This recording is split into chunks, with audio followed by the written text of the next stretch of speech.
प्रधानमंत्री नरेंद्र मोदी आज पश्चिम बंगाल में हैं। अपनी रैलियों में प्रधानमंत्री नरेंद्र मोदी ने ममता सरकार पर हमला बोला है। कोलकाता में प्रधानमंत्री के रोड शो को लेकर भी काफी उत्साह नजर आ रहा है। लेकिन आज प्रधानमंत्री ने पश्चिम बंगाल को लेकर एक बड़ा दावा किया है, जिसने बंगाल की सियासत की गर्मी बढ़ा दी है। प्रधानमंत्री ने कहा कि बीजेपी पश्चिम बंगाल में सबसे शानदार प्रदर्शन करने जा रही है। वहीं ममता बनर्जी बीजेपी को पश्चिम बंगाल से साफ करने की बात कह रही है। बीजेपी के दावे का आधार क्या है और ममता दीदी के गढ़ को जीतना क्या वाकई इतना आसान होगा?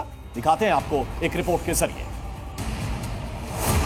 আমার বিনম্র শ্রদ্ধা প্রণাম আর ভালোবাস। भारतीय जनता पार्टी को सर्वाधिक सफलता पश्चिम बंगाल में मिल रही है।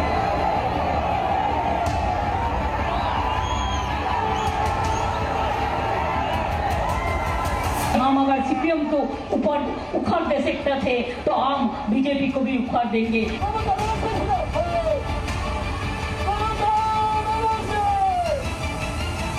बांग्ला, जय बांग्ला, जय बांग्ला।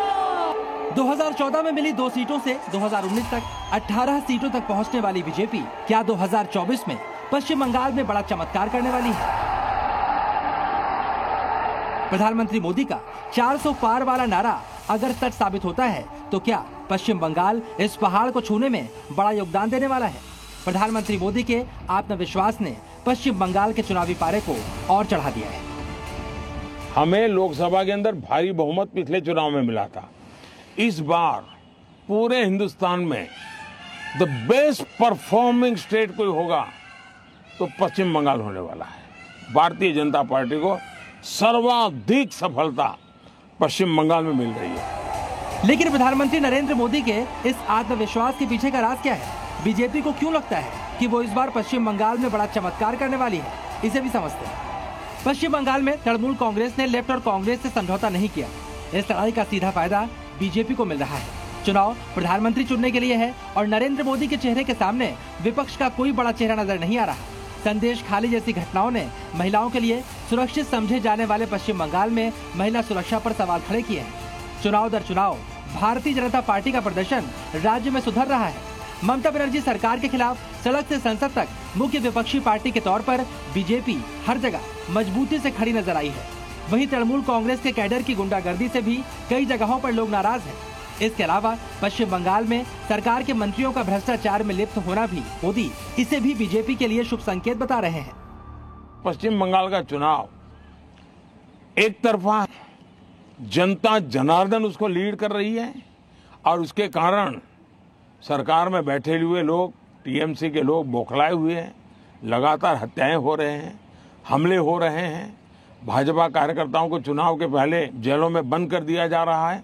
ये सारे जुल्मों के बावजूद भी मतदान भी जनता ज्यादा कर रही है और वोट भी ज्यादा हो रहा है। लेकिन ये भी बहुत बड़ी सच्चाई है। एक तरफ पश्चिम बंगाल में बीजेपी का मजबूत चुनावी अभियान है तो दूसरी तरफ बंगाल की नब्ज पर दीदी की मजबूत पकड़। यही वजह है प्रधानमंत्री 2024 को तृणमूल के अस्तित्व की लड़ाई बता रहे हैं। वहीं पश्चिम बंगाल की मुख्यमंत्री ममता बनर्जी का दावा है कि वो बीजेपी का हाल लेफ्ट पर जैसा कर देंगी। बंगाल के चुनाव में टीएमसी पार्टी अस्तित्व की लड़ाई लड़ रही है। आपने देखा होगा पिछले असेंबली के चुनाव में हम 3 थे, 3 में से बंगाल की जनता ने हमें 80 पर पहुंचा दिया। आज भी याद रखना, बांग्ला ही रहा है। इसी के लिए हम अगर सीपीएम को ऊपर उखाड़ दे सकते थे तो हम बीजेपी को भी उखाड़ देंगे। ये हमारा वादा है, ये हमारा वादा है। वैसे चुनाव में जीत का दावा नेता करते हैं, लेकिन ये दावे सच साबित होंगे या फिर अफसाना, ये जनता तय करती है। और पश्चिम बंगाल में जनता ने जो भी तय किया है 2024 में उसका असर दिल्ली में बनने वाली सरकार पर पड़ना भी तय है। ब्यूरो रिपोर्ट, दी मीडिया। और चलिए अब आपको दिखाते हैं कि पश्चिम बंगाल किस तरह से राज्य और देश के चुनाव में वोटिंग करता है। दोनों का पैटर्न थोड़ा सा अलग है, इसको हम आपको समझाते हैं। सबसे पहले बात करेंगे 2019 के लोकसभा चुनाव की, जब बंगाल को प्रधानमंत्री चुनना था और इस चुनाव में बीजेपी को 18 सीटें मिली और तृणमूल कांग्रेस को मिली थी 22 सीटें। बीजेपी का जो वोट परसेंटेज था वो यहां पे 40% था और तृणमूल कांग्रेस को 3% ज्यादा यानी कि 43% वोट मिला। 2014 लोकसभा चुनाव से अगर आप इसकी तुलना करेंगे तो बीजेपी को इस चुनाव में 16 सीटों का फायदा हुआ था और 2 से वो 18 तक पहुंच गई थी और तृणमूल कांग्रेस 34 सीटों से घटकर 22 सीटों पर आ गई थी। यानी दीदी की पार्टी जो है उसको 12 सीटों का नुकसान हुआ था टीएमसी को। इसके बाद बात करते हैं 2021 के विधानसभा चुनाव की, जब बंगाल को मुख्यमंत्री चुनना था और इस चुनाव में बीजेपी को सीटें मिली थी और तृणमूल कांग्रेस को 215 सीटें मिली थी। बीजेपी का वोट प्रतिशत 2019 लोकसभा चुनाव से कम हुआ था लेकिन बहुत नहीं घटा। 38% बीजेपी को वोट तब भी मिला और तृणमूल कांग्रेस का वोट प्रतिशत 2019 के लोकसभा चुनाव से बढ़कर 48% पर पहुंच गया। लेकिन 2016 के विधानसभा चुनाव से आप तुलना करेंगे तो बीजेपी सिर्फ 3 सीटों से 77 सीट पर पहुंच गई, यानी उसे 74 सीटों का यहां फायदा हुआ, जबकि तृणमूल कांग्रेस को भी 2016 के मुकाबले 4 सीटें ज्यादा मिली। लेकिन 2024 में एक बार फिर से पश्चिम बंगाल की जनता प्रधानमंत्री चुनने के लिए वोट कर रही है और आज प्रधानमंत्री नरेंद्र मोदी ने पश्चिम बंगाल में रैली की। कोलकाता में उनके रोड शो को लेकर भी उत्साह है, लेकिन इस मेहनत के पीछे की वजह भी आप समझिए। पश्चिम बंगाल में 2024 लोकसभा चुनाव के 6 चरणों में अब तक 33 सीटों के लिए मतदान हो चुका है और 33 के बाद आगे की सिर्फ 9 सीटें बचती और इन 33 सीटों में से 2019 के लोकसभा चुनाव में 18 सीटें भारतीय जनता पार्टी ने जीती थी और सिर्फ 13 सीटों पर तृणमूल को जीत मिली थी, तृणमूल कांग्रेस को। और 7वां चरण जिसमें 9 सीटों के लिए अभी वोटिंग होनी है, 2019 में बीजेपी इन 9 सीटों में से एक भी सीट नहीं जीती थी, जबकि तृणमूल को 9 की 9 सीटों पर जीत मिली थी। तो यह तो साफ है कि अगर 7वें चरण में बीजेपी तृणमूल कांग्रेस से बेहतर प्रदर्शन करती है तो बीजेपी पश्चिम बंगाल में सबसे ज्यादा सीटें जीतने वाली पार्टी भी बन सकती है। प्रधानमंत्री मोदी ने आज पश्चिम बंगाल में किस तरह तृणमूल कांग्रेस पर निशाना साधा, आइए सुन लेते हैं। पीएम और टीएमसी की पॉलिटिक्स ने बंगाल को बर्बाद कर दिया है। ये सिर्फ पार्टियां 2 है, इनकी दुकान एक ही है और दुकान में सामान भी एक ही है। टीएमसी और लेप इंडी अलायंस में है। टीएमसी और लेप दोनों वोट बैंक अपीजमेंट की पॉलिटिक्स करते हैं। इन दोनों पार्टियों ने पश्चिम बंगाल को करप्ट सिस्टम दिया, तोलाबाजों का सिस्टम दिया और सबसे बड़ी बात, ये दोनों पार्टियां एंटी डेमोक्रेसी है। पंचायत और चलिए अब आपको बताते हैं कि पश्चिम बंगाल में 7वें चरण के लिए बीजेपी कौन कौन से मुद्दों पर फोकस कर रही है, कौन कौन से मुद्दे उठा रही है। 7वें चरण में संदेश खाली में वोटिंग होनी है और बंगाल में महिला सुरक्षा के मुद्दों को बीजेपी ने प्रमुखता से उठाया है। इसके बाद एक और मुद्दा है शिक्षक भर्ती का। शिक्षक भर्ती घोटाले में भी ममता सरकार की साख गिरी है और ये मुद्दे भी उठाए जा रहे हैं। बात करते हैं पूर्वांचल की उन 13 सीटों की जहां पर आखिरी दौर में जीत के लिए बीजेपी ने पूरी ताकत झोंक दी है। आगे बढ़ने से पहले पूर्वांचल में जीत का असल फैक्टर हम आपको समझा देते हैं, इसको आप बहुत गौर से देखिएगा। क्यों? क्योंकि जातीय समीकरण इस वक्त यहां पर टॉप पर चल रहा है। हिंदू मुसलमान यानी धर्म की बात हो रही है, चर्चा चल रही है, लेकिन कोई बड़ा मुद्दा नहीं है, कोई बड़ा असर नहीं है। आरक्षण पर भी सारे नेता चूंकि उठा रहे हैं तो चर्चा इस पर भी हो रही है, लेकिन बड़ा मुद्दा पूर्वांचल के अंदर वो भी नहीं। बात बेरोजगारी महंगाई की भी हो रही है, चर्चा जरूर है, लेकिन इसको बहुत मुद्दा बना नहीं पाई है पॉलिटिकल पार्टियां। सबसे महत्वपूर्ण क्या है? सबसे महत्वपूर्ण है जात और बिरादरी, यानी जातीय समीकरण को भेदने में कामयाब हो जाएगा, पूर्वांचल पर जीत उसी की होगी। अब सवाल यही है कि इस समीकरण पर किसने बेहतर होमवर्क किया है, तो आप एक रिपोर्ट देख लीजिए।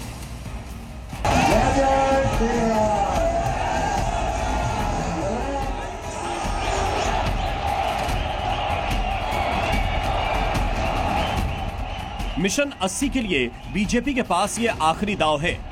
कहते हैं दिल्ली की सत्ता का रास्ता यूपी से होकर गुजरता है, तो यूपी के लिए पूर्वांचल ही एकमात्र रास्ता है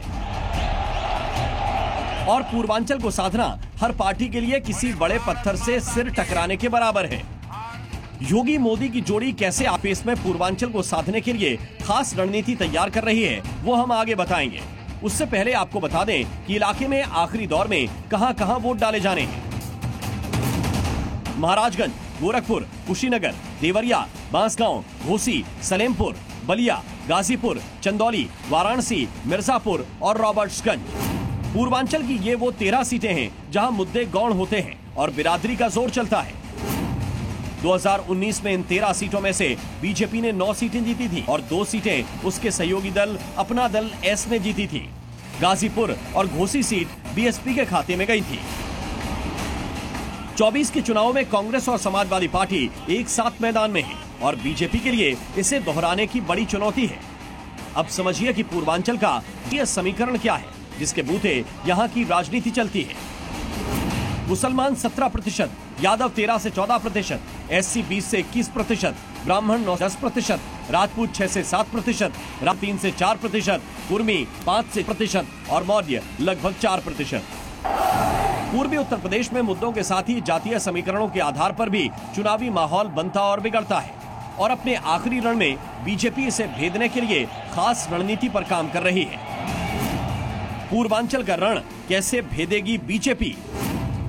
योगी कैसे तोड़ेंगे जाति का चक्रव्यूह? 24 में पूर्वांचल के जातीय समीकरण को तोड़ने के लिए योगी और मोदी की जोड़ी लगातार कोशिश कर रही है और इसी आधार पर बीजेपी ने अपनी रणनीति तय की है और इसी आधार पर अलग अलग नेताओं की जिम्मेदारी तय की गई है। अगर कुछ बड़े चेहरों की बात करें तो उन्हें खास जिम्मेदारी है। ब्राह्मण वोटरों पर पकड़ मजबूतने के लिए राजस्थान के मुख्यमंत्री भजनलाल शर्मा के पास जिम्मेदारी है, जो रोज कई जनसभाएं कर रहे हैं। ब्रजेश पाठक यूपी के डिप्टी सीएम को भी ब्राह्मण वोट बैंक को खींचने के लिए खास तौर पर पार्टी ने पर लगाया हुआ है। दानिश अंसारी योगी सरकार में अल्पसंख्यक मामलों के मंत्री हैं और उन्हें अल्पसंख्यक क्षेत्र की जिम्मेदारी मिली है। यूपी में 24 का चुनाव बीजेपी के लिए और चुनौतीपूर्ण इसलिए भी है क्योंकि अखिलेश यादव ने एमवाई फैक्टर को छोड़ जातीय समीकरण पर भरोसा किया है और आखिरी चरण में किसी भी तरीके की कोई कमी न छूटे, इसलिए सोशल इंजीनियरिंग के जरिए बीजेपी ने अपने कद्दावर नेताओं को लगाया हुआ है। इसी के साथ दलितों और पिछड़ों को समझाने में संघ भी लगा हुआ है। इसके लिए अलग से दलित नेताओं और ओबीसी नेताओं को लगाया गया है। ब्यूरो रिपोर्ट, जी मीडिया। तो पूर्वांचल में जीत और हार के अलग अलग फैक्टर काम करते हैं। अब हम बात करते हैं पूर्वांचल के एक और फैक्टर यानी कि मुख्तार फैक्टर। पूर्वी यूपी का माफिया मुख्तार अंसारी मर चुका है, लेकिन वो अभी भी राजनीति में जिंदा है। राजनीतिक पार्टियां इसके असर से इधर उधर नहीं जा रही। हम ऐसा इसलिए कह रहे हैं क्योंकि बलिया से समाजवादी पार्टी के बड़े नेता नारद राय साइकिल से उतर गए और बताया यह जा रहा है कि नारद राय अपने अपमान के कारण अखिलेश यादव से नाराज है और माफिया मुख्तार अंसारी के परिवार से अखिलेश की नजदीकी उन्हें पसंद नहीं आई। क्या है ये पूरी खबर, आपको दिखाते हैं इस रिपोर्ट में।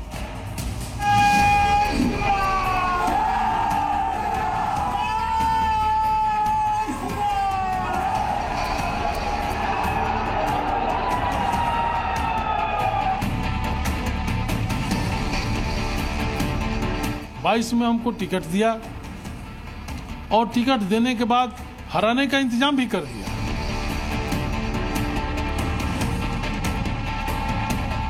इतना दूरी बना के अगर अखिलेश जी हमसे रहना चाहते हैं तो मैं भी अखिलेश यादव जी से दूर होने का संकल्प ले लिया। ये है नारद राय।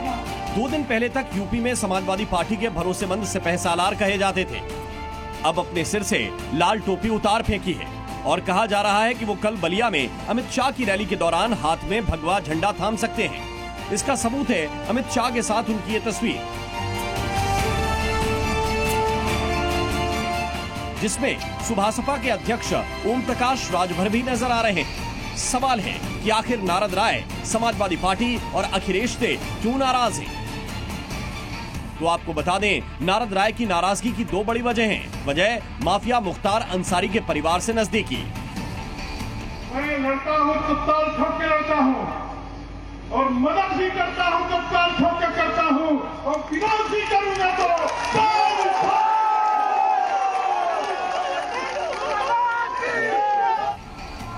दरअसल 2 दिन पहले अखिलेश यादव ने नारद राय के गढ़ कहे जाने वाले बलिया में रैली की। इस दौरान उन्होंने मंच से तमाम नेताओं के नाम लिए सिवाय नारद राय के। यही नहीं, अगले दिन जब अखिलेश बलिया से सटे गाजीपुर पहुंचे तो वहां मंच पर उनके साथ मुख्तार अंसारी के भाई अफजाल अंसारी भी नजर आए और यही बात नारद राय को बर्दाश्त नहीं हुई और उन्होंने अपने समर्थकों के सामने समाजवादी पार्टी के खिलाफ ऐलान जंग कर दिया। तू हमारा इज्जत के ख्याल ना करवा तो तोहरा इज्जत के सर्वनाश हो जा। जाइए, हाथ उठाइए, साइकिल में ताला बंद कीजिए और वोट कहाँ दिया बताओ लो भाई।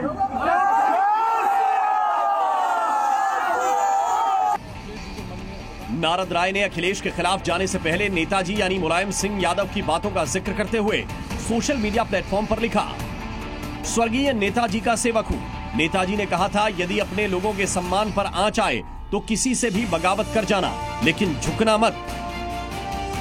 नारद राय ने आरोप लगाया कि अखिलेश यादव नेताजी के करीबी लोगों को अपमानित कर रहे हैं, इसीलिए उन्होंने अखिलेश से दूर रहने का संकल्प लिया है। उसी समाजवादी पार्टी के मंच पर हम न जाएं, इसके लिए लिस्ट में नाम भी नहीं दिया जाए। माननीय अखिलेश यादव जी संबोधन करें और हमारा नाम न लें। इतना दूरी बना के अगर अखिलेश जी हमसे रहना चाहते हैं तो मैं भी अखिलेश यादव जी से दूर होने का संकल्प ले लिया। हालांकि नारद राय ने समाजवादी छोड़ने के बाद बीजेपी ज्वाइन करने को लेकर खुलकर अभी कुछ नहीं कहा है, मगर जिस तरह उन्होंने अपने सोशल मीडिया प्लेटफॉर्म पर अमित शाह की तारीफ के साथ उनसे मुलाकात की तस्वीरें शेयर की हैं, उससे कहने को कुछ बच भी नहीं जाता। ब्यूरो रिपोर्ट, जी मीडिया। तो नारद राय ने साफ शब्दों में यह भी कहा कि अखिलेश यादव की मुख्तार अंसारी के परिवार से काफी नजदीकी है, जो उन्हें पसंद नहीं है, इसलिए उन्होंने समाजवादी पार्टी छोड़ने का फैसला किया। सवाल है कि क्या अभी भी सियासत में मुख्तार का सिक्का चल रहा है? क्या अखिलेश ने मुख्तार के नाम पर पूर्वांचल में मुस्लिम वोट हासिल करने के लिए नारद राय को दरकिनार कर दिया? इन सवालों के जवाब के लिए आपको पूर्वांचल में मुख्तार फैक्टर को जानना जरूरी है। पूर्वांचल के जिन हिस्सों पर मुख्तार का सीधा असर है, उनमें मऊ, गाजीपुर, आजमगढ़, चंदौली, वाराणसी और जौनपुर खास है। यहां पर मुख्तार का सियासी कद काफी बड़ा है और यही वजह है कि मुख्तार के भाई अफजाल अंसारी ने पूर्वांचल में बीजेपी को हराने का ऐलान किया। उनका दावा है कि गाजीपुर में बीजेपी हार का एक रिकॉर्ड बनाएगी। वैसे इस बात से इनकार नहीं किया जा सकता कि पूर्वांचल के बड़े हिस्से में आज भी मुख्तार अंसारी का बड़ा असर है और खासकर गाजीपुर में आज भी मुख्तार का सिक्का चलता है, जहां मुस्लिम आबादी काफी है। गाजीपुर लोकसभा क्षेत्र की अगर आप बात करें तो यहां पर सवर्ण जाति करीब 7%, एसटी करीब 21% और मुस्लिम करीब 12.5%। अब नारद राय भी ये कह चुके हैं कि समाजवादी पार्टी को मुसलमानों से सहानुभूति है। ये समझा जा सकता है कि अखिलेश की कोशिश है कि मुख्तार के नाम पर उन्हें गाजीपुर, बलिया समेत पूरे पूर्वांचल के मुस्लिम वोट मिल सके। और खबर है कि अखिलेश से नाराज नारद राय कल यानी कि 29 तारीख को अमित शाह की मौजूदगी में बीजेपी का दामन आधिकारिक तरीके से थाम ले।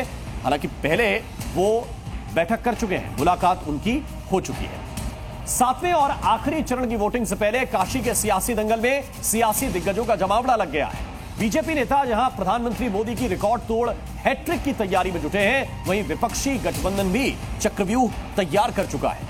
राहुल और अखिलेश की जोड़ी ने आज काशी में मोदी के खिलाफ हुंकार भरी और काशी में विपक्षी गठबंधन की जीत का दावा भी किया। सवाल है कि क्या यूपी के दो लड़के मोदी के विजय रथ को रोक पाएंगे?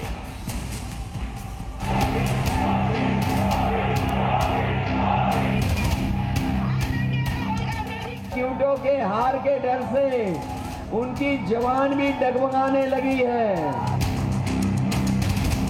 यहाँ डबल इंजन का इस बार धुआं निकलता हुआ नजर आ रहा है। एक और एक जुड़ गए, अब 11 हो गए हैं। देवों के देव महादेव की नगरी वाराणसी, पीएम मोदी का संसदीय क्षेत्र वाराणसी, और कहना गलत नहीं होगा कि बीजेपी के लिए सबसे बड़ी लोकसभा सीट वाराणसी ही है,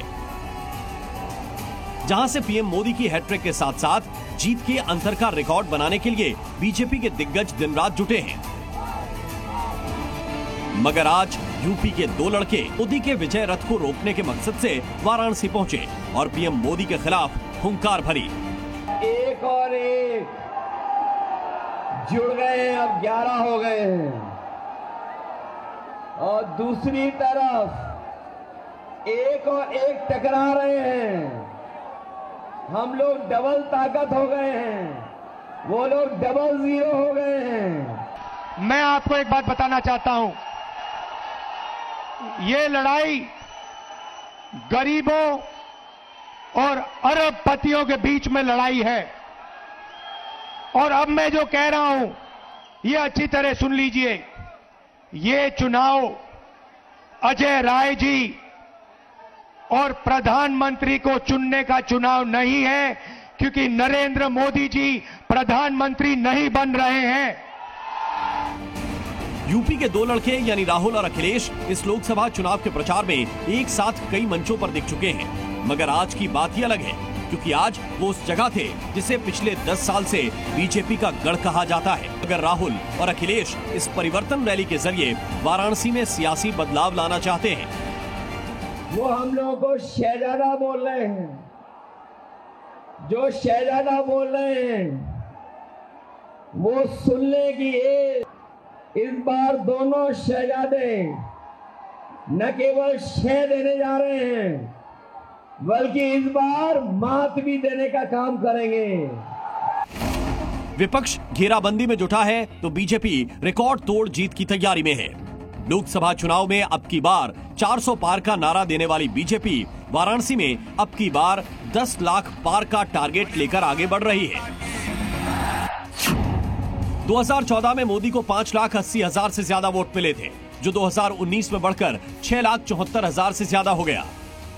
2014 में मोदी ने 56% से ज्यादा वोट हासिल किए तो 2019 में यह आंकड़ा करीब 64% पहुंच गया। 2014 में मोदी की जीत का अंतर 36% था और 2019 में बढ़कर ये 45% से ज्यादा हो गया। बीते 2 चुनाव में पीएम मोदी काशी में अजेय रहे थे, लेकिन अब तक मोदी काशी में जीत का एक रिकॉर्ड नहीं तोड़ पाए हैं। दरअसल 1977 में पूर्व प्रधानमंत्री चंद्रशेखर ने वाराणसी से बड़ी जीत हासिल की थी। तब उनकी जीत का अंतर 48% से ज्यादा था। वहां से बड़े अंतर से जीत के मामले में मोदी दूसरे नंबर पर हैं। 2019 में उनकी जीत का अंतर 45% से थोड़ा ज्यादा था, मगर विपक्ष को उम्मीद है कि अब की बार वो बड़ा बदलाव करके रहेंगे। यहाँ से हमारा कैंडिडेट जीत रहा है और नरेंद्र मोदी चुनाव हार रहे हैं। हालांकि तमाम दावों के बावजूद सवाल बड़ा है कि क्या राहुल अखिलेश की जोड़ी पीएम मोदी को रिकॉर्ड बनाने से रोक पाएगी, और इस सवाल का जवाब 4 जून को चुनावी नतीजे आने के बाद ही मिल पाएगा। ब्यूरो रिपोर्ट, जी मीडिया। और आइए अब बात करते हैं बिहार की, जहां पर आखिरी चरण में 8 सीटों पर मतदान होने वाला है। इन 8 सीटों में से एक सीट पाटलिपुत्र भी है, जहां से लालू प्रसाद यादव की बेटी मीसा भारती मैदान में। बेटी की जीत के लिए खुद लालू प्रसाद यादव पूरा जोर लगा रहे हैं।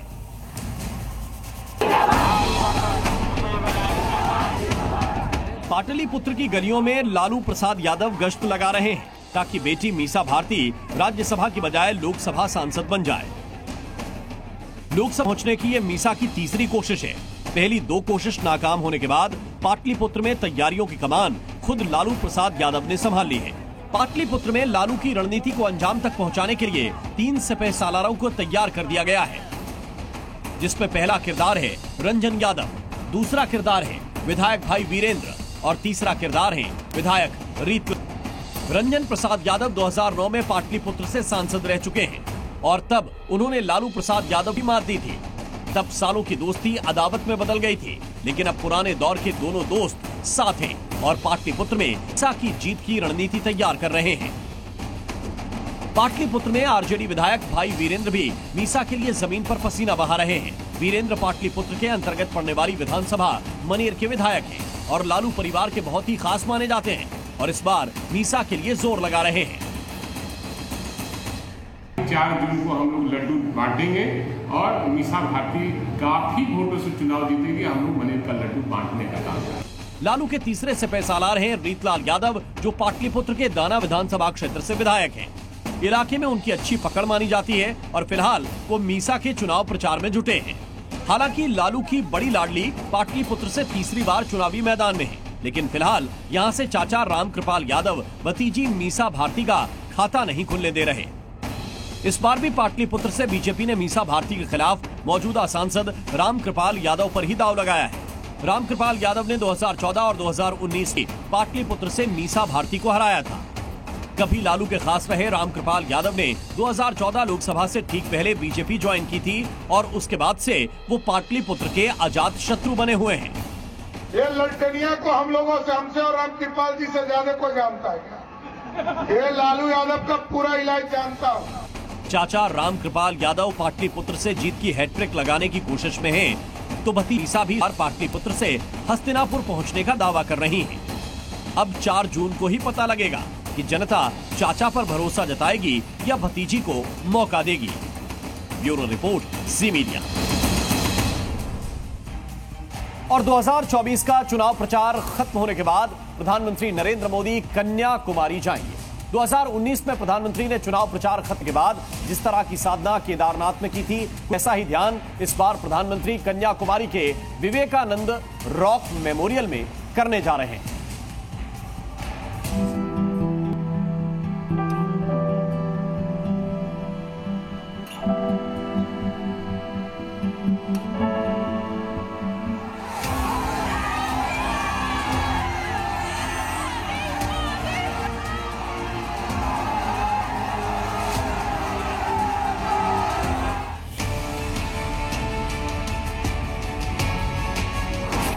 दो 2019 का चुनाव खत्म होने और नतीजा आने से पहले केदारनाथ धाम में प्रधानमंत्री मोदी की साधना की तस्वीरें आपको याद होंगी।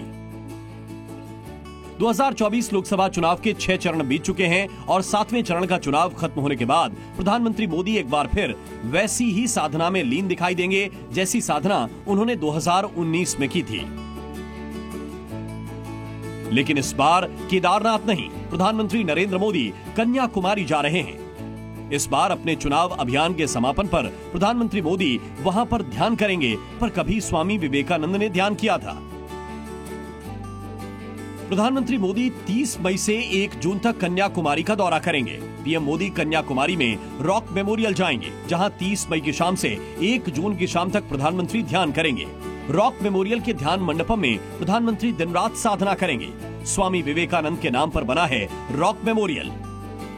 चलिए अब आपको इस स्थान के बारे में खास जानकारी देते हैं। 1893 में विश्व धर्म सभा में शामिल होने से पहले विवेकानंद तमिलनाडु के कन्याकुमारी गए थे। यहाँ समुद्र में 500 मीटर दूर पानी के बीच में उन्हें एक विशाल शिला दिखी, जहाँ तक वो तैरकर पहुंचे और ध्यान मग्न हो गए। कहा जाता है कि समुद्र की लहरें और बदलता मौसम भी उनका ध्यान भंग नहीं कर सका। यहाँ उन्हें ज्ञान की प्राप्ति हुई और वो नरेंद्र से स्वामी विवेकानंद बन गए। अब प्रधानमंत्री नरेंद्र मोदी इसी चट्टान पर ध्यान करने जा रहे हैं। प्रधानमंत्री जिस चट्टान पर ध्यान करेंगे उसका विवेकानंद के जीवन पर विशेष प्रभाव है। पूरा देश घूमने के बाद विवेकानंद कन्याकुमारी पहुंचे थे। स्वामी विवेकानंद ने 3 दिनों तक यहाँ पर ध्यान किया। यहीं पर स्वामी विवेकानंद ने विकसित भारत का सपना देखा। वैसे प्रधानमंत्री नरेंद्र मोदी ने बार बार अपनी सभाओं में तीसरे टर्म की बात कही है, यानी वो जीत को लेकर आश्वस्त नजर आ रहे हैं। ऐसा ही कॉन्फिडेंस 2019 में भी दिखाई दिया था। तब प्रधानमंत्री ने केदारनाथ दौरे और रुद्र गुफा में उनकी साधना की तस्वीरों ने लोगों का ध्यान खींचा था, जिसके बाद केदारनाथ जाने वाले लोगों की संख्या में भी बढ़ोतरी हुई थी। जब प्रधानमंत्री रॉक मेमोरियल जा रहे हैं तो इस स्थान को लेकर भी लोगों की दिलचस्पी बढ़ रही है। ब्यूरो रिपोर्ट, जी मीडिया। इसमें चुनाव